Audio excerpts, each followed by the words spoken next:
There is something I need you to sit with before we go any further. You did not find this video. This video found you.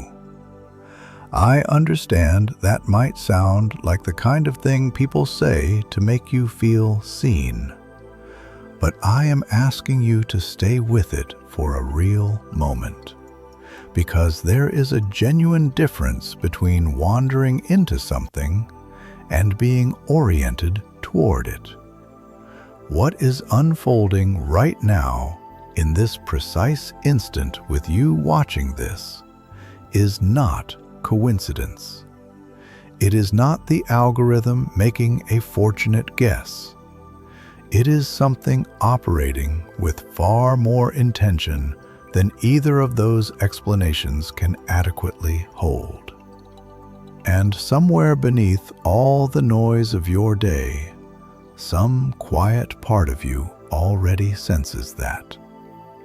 You felt something the moment you encountered this title.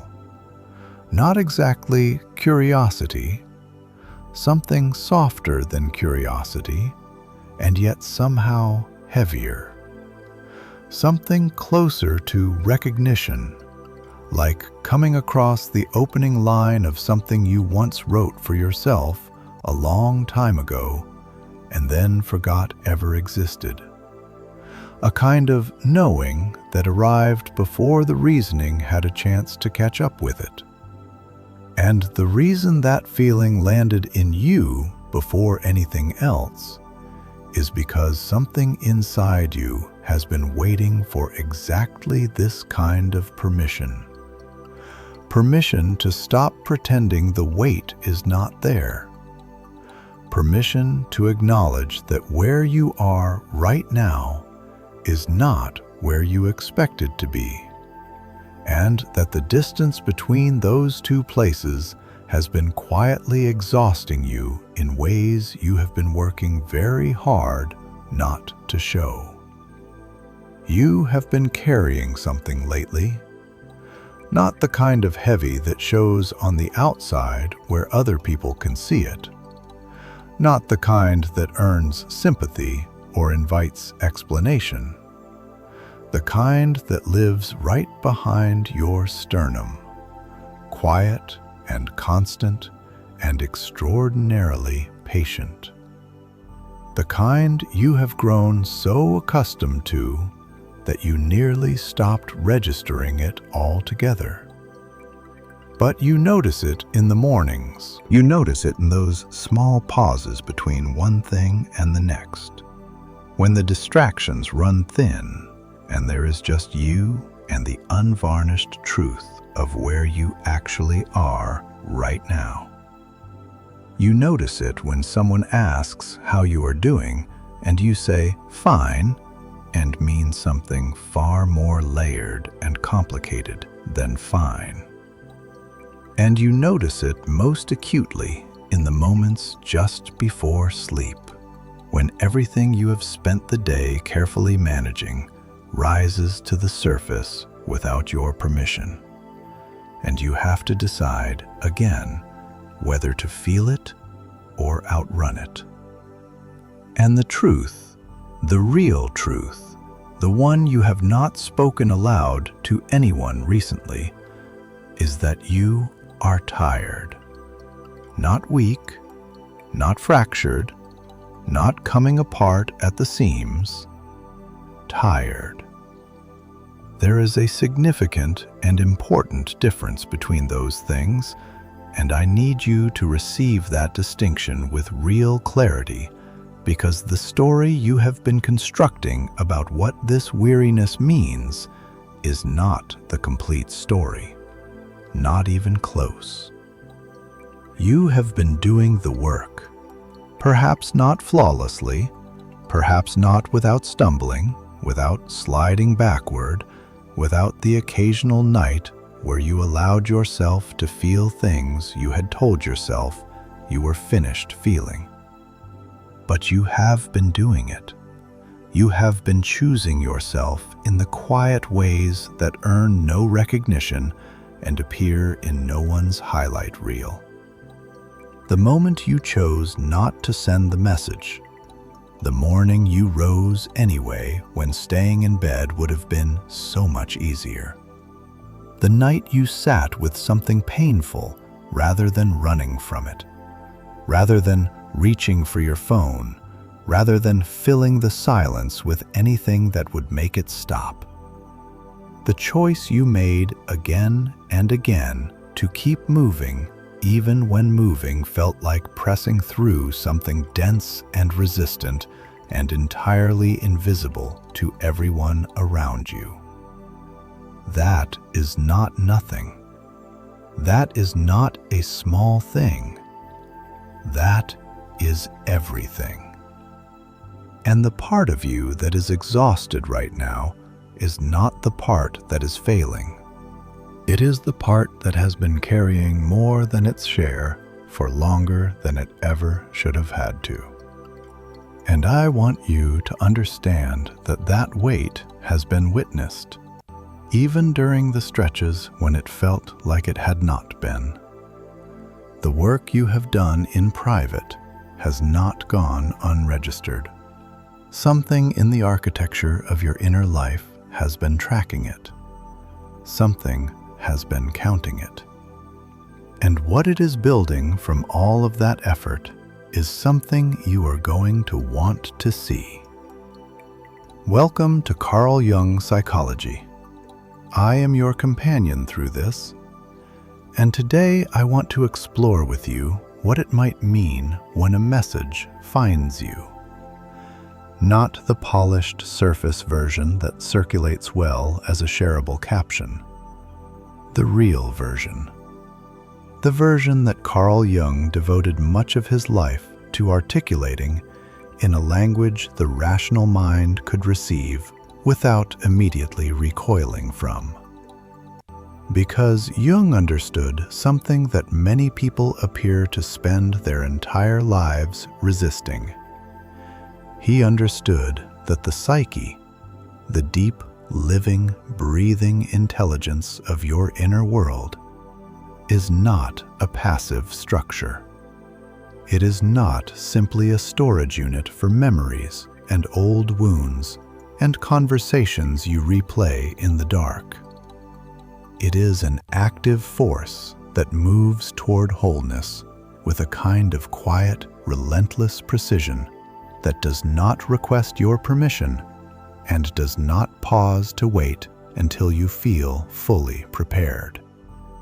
And when you are genuinely ready for something, truly ready, in the way that only tends to arrive after real struggle, after real loss, after something in you has been broken open and you chose to grow through that opening rather than close tightly around it, the psyche begins to orchestrate. It begins to arrange the conditions for your next chapter with a specificity that the logical mind will always reach toward more comfortable language to describe. Because coincidence is easier to hold than the alternative. The alternative is that something in you is being guided. The alternative is that the life attempting to reach you is already reaching back. If you are still watching this, you are already part of the rare few who are willing to face what most people spend their entire lives running from. 97% of people scroll past content like this, not because it does not reach them, but because it reaches them too deeply.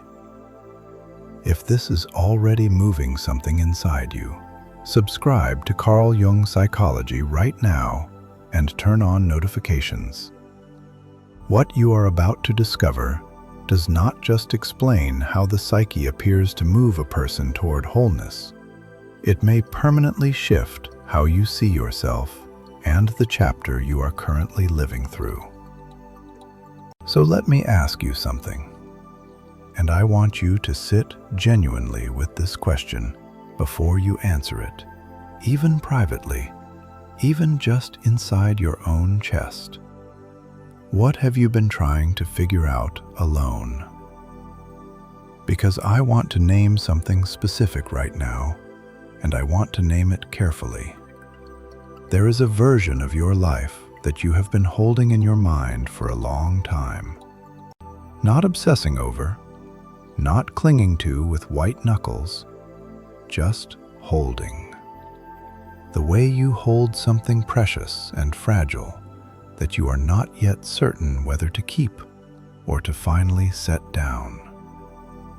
A version where something that feels unresolved becomes resolved, where something that has been suspended in the space between you and another person, between you and a future you can almost make out, finally lands somewhere solid.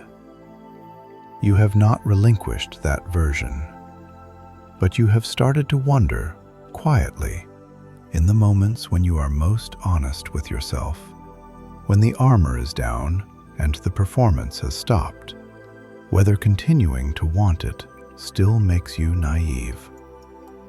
Whether the hope you have been tending carefully in private, against the odds and against the counsel of the part of you that simply wants to stay protected, is wisdom, or whether it is the final form your fear takes before it is finally required to let go. And that question, that exact question, may be part of why this message appears to have found you today. Because the answer is neither. It is neither wisdom nor foolishness in the way those words tend to be used. It is something more precise than either of those words can adequately contain. What you are carrying is discernment in process. You are in the middle of learning the difference between hope that genuinely serves you and attachment that quietly costs you. And that is among the most significant lessons a person's inner life can move through.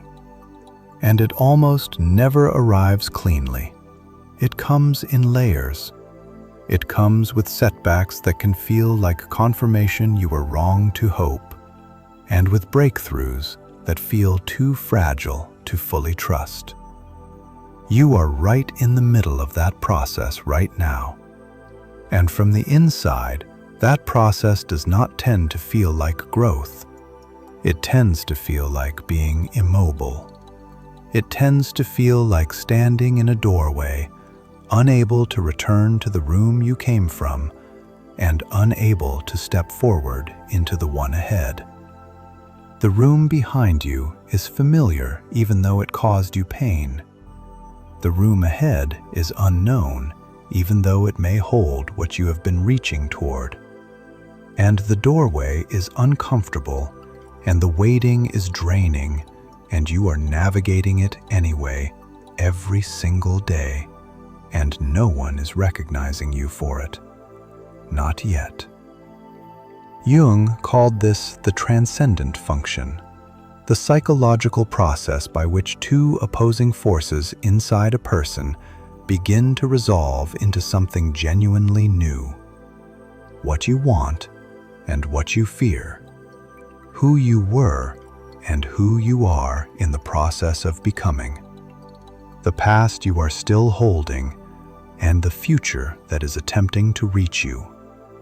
Not a compromise between the two, not one side claiming dominance over the other. A third thing, something that could not have existed without the tension of both being held simultaneously. And the transcendent function does not appear to operate according to your schedule. It does not seem to activate when you decide you are ready, or when you have reasoned everything through, or when the external circumstances finally align the way you need them to. It tends to move when enough of the old structure has dissolved to make room for what is emerging. And the dissolving is the part that registers as stagnation. The dissolving is the doorway. The pressure you are feeling right now is not necessarily the pressure of something ending. It may be the pressure of something attempting to be born. You are not stuck. You are in the middle of becoming. And becoming is among the most disorienting spaces a person can inhabit, because you are no longer who you were, and you are not yet fully who you are going to be. And most days, you have to navigate the world from that in-between place without a map and without a clear sense of how much longer this particular passage will last. There is no external landmark that tells you where you are in the process. There is no progress bar. There is just the work and the weight of it, and the occasional quiet moment where something in you says, "Keep going." And you do, even though you cannot fully explain why. I want to stay here for a moment because I believe this is worth saying directly. The in-between is not a mistake. It is not a signal that you did something wrong, or that something larger has lost sight of you, or that you are somehow behind the pace you are supposed to be keeping. The in-between is the work. It may be the most significant part of the entire process, and it is the part that receives the least acknowledgement, because it is the part that, from the outside, appears as though nothing is happening. People living in the in-between tend to look functional. They show up. They meet their responsibilities. They laugh at the appropriate moments in conversations, and they answer messages, and they keep things moving. And no one can see that beneath all of that, they are in the middle of a complete internal reorganization of everything they believed about themselves, about what they deserve, about what love is supposed to feel like, about what they are willing to carry, and what they are no longer prepared to hold. That reorganization is taking place inside you right now, and it may be among the most sacred aspects of where you are. Now I want to speak about the other person, the one you have been carrying in your thoughts, the one whose name lives in a particular part of your chest that you do not always have ready access to, but that opens sometimes without warning, at unexpected hours, in the middle of entirely unrelated moments, when a particular song surfaces, or a certain quality of light enters a room a specific way, or someone uses a word that you and that person once shared in a way that belonged only to the two of you. I want to speak about them because they are woven into this message as well. Not as the center of it, you are the center of it, but they are present in it. And what I want you to understand about them is something that may be difficult to receive if you are still in the part of this where the pain is most immediate, where the unanswered questions still have sharp edges, where the silence still carries a particular weight. They are in their own process, a process they did not choose and cannot fully perceive from the inside and are not currently equipped to name. And that process tends to be more challenging than they are allowing anyone around them to see, because what appears to be happening beneath whatever version of their life they are currently presenting to the world is a confrontation with the gap between who they have been and who the most truthful version of themselves may require them to become. That gap does not close easily. It does not close through distraction or forward momentum or deciding to feel differently. It tends to close through reckoning. And the reckoning has a face. and that face resembles yours. Not because you are their resolution, not because your healing is somehow bound to their awakening, not because you are meant to wait for them to find their way to something inside themselves before you can move forward. None of those things. But because you represented something genuine in a season of their life when everything else was performance and management and carefully maintained distance. And the realness of what you brought, the specific quality of presence and depth and authentic attention you offered, did not dissolve when the connection did. It went underground. And underground things have a way of asserting their presence. Underground things tend to grow toward the light, whether or not the surface permits it. I am not suggesting you wait for them. I want to be entirely clear about that, because I know how naturally something like this can be received as permission to keep your life suspended. That is not what this is pointing toward. What I am pointing to is something more important than any guidance about waiting or not waiting, or reaching out or remaining silent. It is the version of you who is grounded in her own becoming, the version you are building right now, quietly, in the exhausting in-between, in the work that no one witnesses and no one validates and no one marks with recognition. That version is not in competition with love. She may be what makes the real kind possible. The kind that does not ask you to contract yourself to fit inside it. The kind that does not require you to hold your breath or constantly monitor yourself or translate yourself into something more manageable for someone else's comfort. The kind that appears to only find you when you are standing fully in the truth of who you are, without apology, without performance, without the low, persistent hum of anxiety that comes from needing someone else to confirm that you are worth remaining for. And you are closer to that version of yourself than you have ever been, even if it does not feel that way from where you are standing right now, especially because it does not feel that way right now. The moments just before a genuine shift tend to feel like the opposite of a shift. They tend to feel like stagnation. They tend to feel like the world has grown quiet and your coordinates have been lost somewhere. Jung wrote about this in a way I find myself returning to again and again. He observed that the most significant changes in a person's psychological life rarely announce themselves in advance.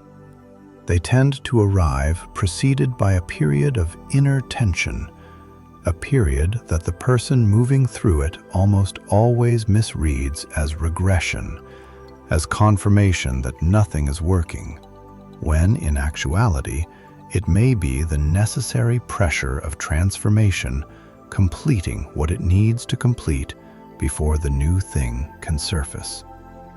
The cocoon does not feel like becoming. It tends to feel like confinement. And then, at some point, the walls give way. You are not failing. You may be under exactly the kind of pressure that tends to precede real transformation. And that pressure appears to be purposeful. It has been building for precisely as long as it needed to build. Every moment of it may have been doing something inside you that you will only be able to fully perceive in retrospect, from the other side, when you can look back at this chapter and understand what it was orienting you toward. But I want you to hold something right now, in this moment, before that retrospect is available to you. I want you to consider the possibility that the quiet work you have been doing has not been lost. That the mornings you showed up for yourself have been registered somewhere that carries real weight. That the choices you made in private, when no one was watching, when there was no external recognition waiting, only the small, quiet dignity of doing the right thing for yourself, those choices have been assembling something real, something that may be closer to ready than you currently believe. If this is landing where you actually are, not where you present yourself to be, but where you actually are, take a moment right now and drop a number in the comments. In Jungian psychology and what some describe as the quantum field of consciousness, certain numbers appear to carry a kind of resonance that the rational mind often struggles to fully account for. 11 has long been associated with the quality of inner alignment, the moment when two parts of yourself begin moving in the same direction rather than against each other. 777 is often connected to a frequency of deep transformation, the kind that happens not through dramatic gestures, but through the slow, invisible, essential work of the psyche reorganizing itself from the inside. 520 carries the quality of the heart recognizing what is already true before the mind has finished its analysis. If one of those feels as though it belongs to where you are right now, let it be your quiet mark that you were here, that you chose to stay, that you are doing the work even when the work is invisible to everyone around you. Your presence here is not random. There is something specific I want to say about the person you have been thinking about, and I want to say it carefully because it matters, and I know how easily it can be misheard. They are being changed by your absence. Not in a dramatic way they would necessarily surface or articulate to anyone. In the quiet way that real change tends to move, beneath the visible layer, in the part of a person they do not have full conscious access to. The version of you they carry in memory does not appear to be a static image. It seems to respond to who they are in the process of becoming. It raises questions in them that the earlier version of themselves did not have to answer. It occupies the edge of their awareness in the middle of ordinary moments, present and unhurried, and still in a way that makes its very presence the question. And the question is this: who are you choosing to be? Are you choosing it consciously? Is the life you are constructing actually yours, or is it the one that seemed safest when you were most afraid? Those are not comfortable questions, and no one tends to seek out that kind of reckoning voluntarily. It finds them, the way this message may have found you, and it appears to carry your name on it, not because you did anything to cause it, not because you owe them your patience or your healing or your openness to whatever version of themselves they eventually arrive at, but because truth does not tend to grow quieter simply because someone decides to stop listening to it. It tends to intensify in proportion to the effort spent suppressing it. And they have been working quite hard at that. And the effort appears to be becoming visible. But here is what may matter most. Here is what I want you to carry forward, past this video, past this day, past whatever unfolds next between you and this person, and between you and yourself. Your healing cannot be organized around someone else's timeline. Your becoming cannot sit in the waiting room of another person's process. This is not a rule someone invented. It may be closer to a psychological reality. the self that is attempting to emerge in you, the whole, grounded, sovereign version of you that this entire chapter appears to have been building toward, that self cannot fully surface while it is structured primarily around waiting for someone else to arrive at something. It needs you. It needs your full attention and your genuine investment and your real belief in your own story as the primary story, not the supporting presence in someone else's arc. The author, the one who decides what the next chapter holds.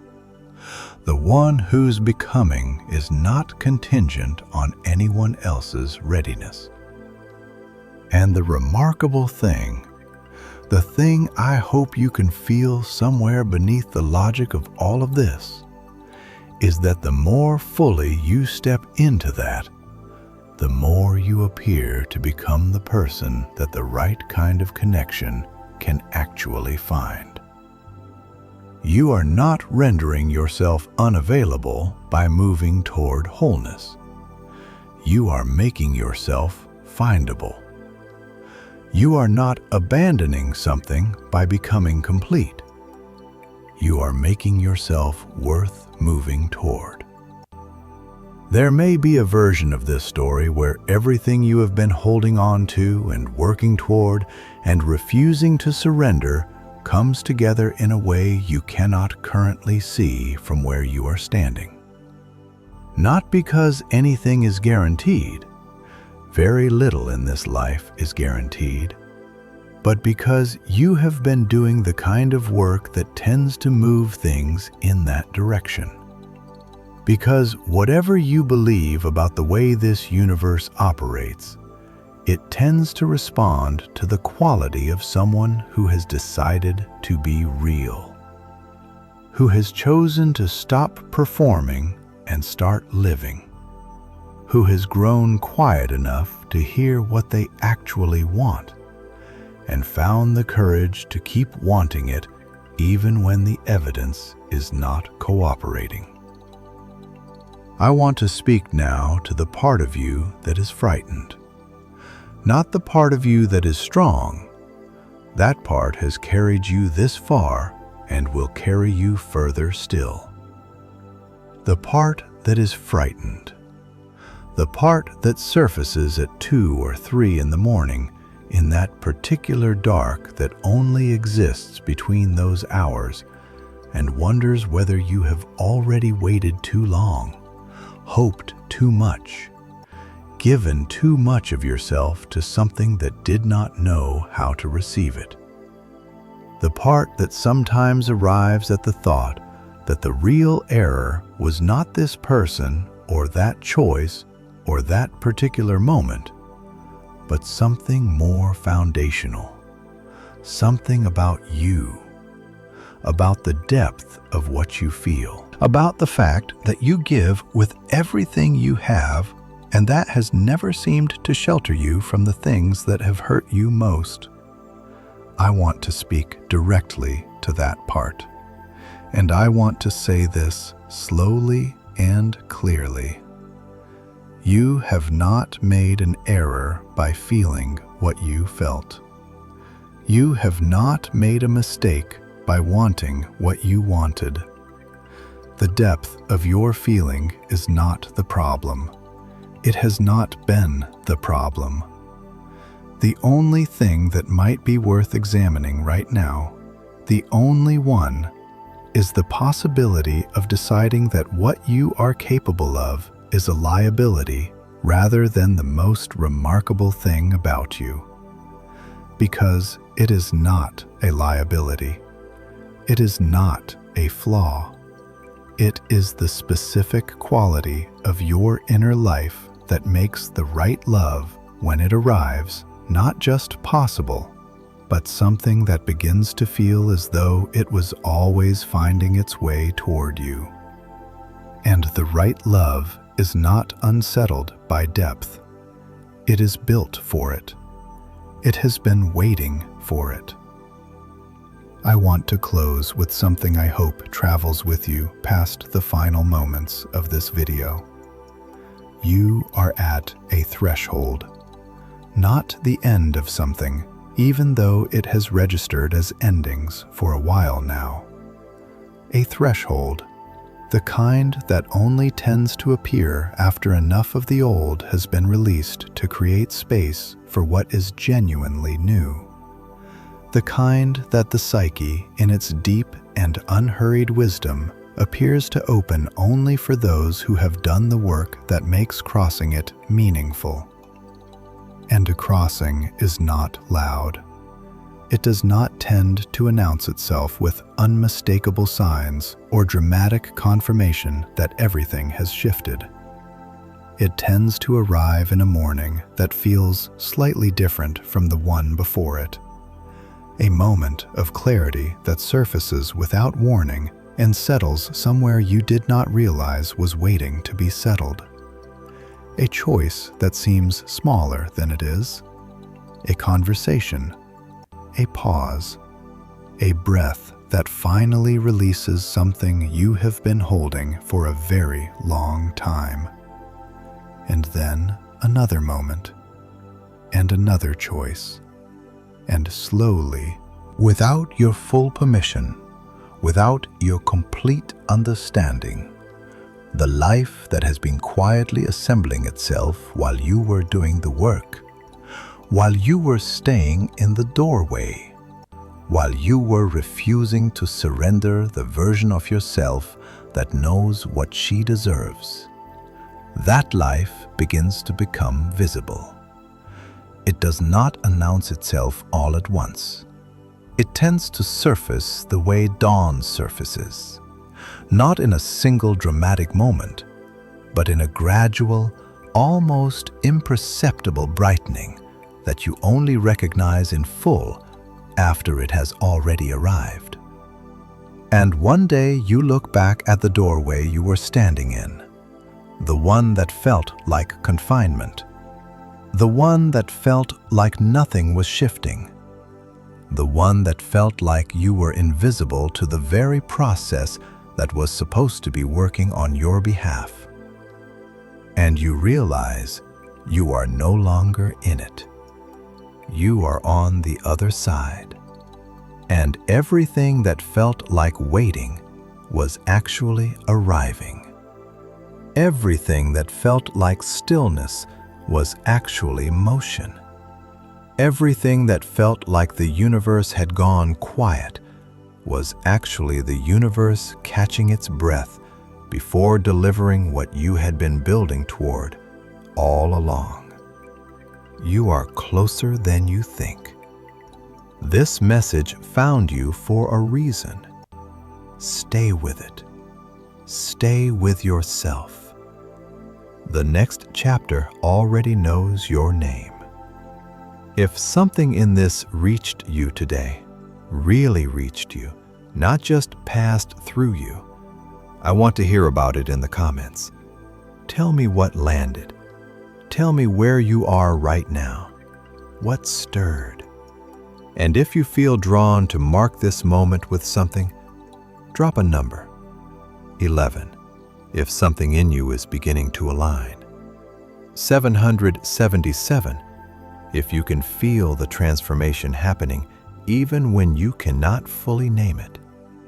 520, if your heart is quietly recognizing what is already true. Let it be your signal to yourself and to everyone else here who is doing this work in the dark, that you were present, that you chose to stay, that the in-between has not broken you. It is building you. If this is the kind of content that finds you when you need it, the kind that does not just pass the time, but actually moves something real, subscribe to Carl Jung Psychology right now and turn on notifications. We go deeper here. We take the inner life seriously. We show up for the work even when the work is hard to name and harder to explain to anyone who has not been here. This community exists for exactly where you are. And there is more ahead that you are going to want to be present for. And I want to say one more thing before you go, because I think it matters, and I think you are ready to hear it. The fact that you stayed until the end of this video is not a small thing. Most people leave, not because the content does not reach them, but because it reaches them too accurately. It names something they have been quietly carrying, and the naming of it makes it real in a way that feels harder to outrun. You did not leave. You stayed. And staying, in this context, may be one of the most psychologically courageous things a person can do, because it requires you to sit with the truth of where you are without immediately reaching for something to make it more comfortable. Jung believed that consciousness itself expands through exactly this kind of willingness. The willingness to remain present with what is unresolved. To resist the impulse to close around the wound rather than grow through it. To trust, even without evidence, that the psyche knows something the conscious mind has not yet been shown. That trust is not blind faith. It is not passive waiting. It is an active, deliberate choice to remain open at the exact moment when closing would feel like relief. You are making that choice right now, in this moment. And the version of yourself that is on the other side of this chapter, the one who will eventually look back and understand what all of this was building, that version is deeply grateful for the choice you are making today, even if today it does not feel like anything more than simply not giving up. That is enough. That has always been enough. Keep going. Subscribe to Carl Jung Psychology and come back whenever the weight gets heavy. We will be here.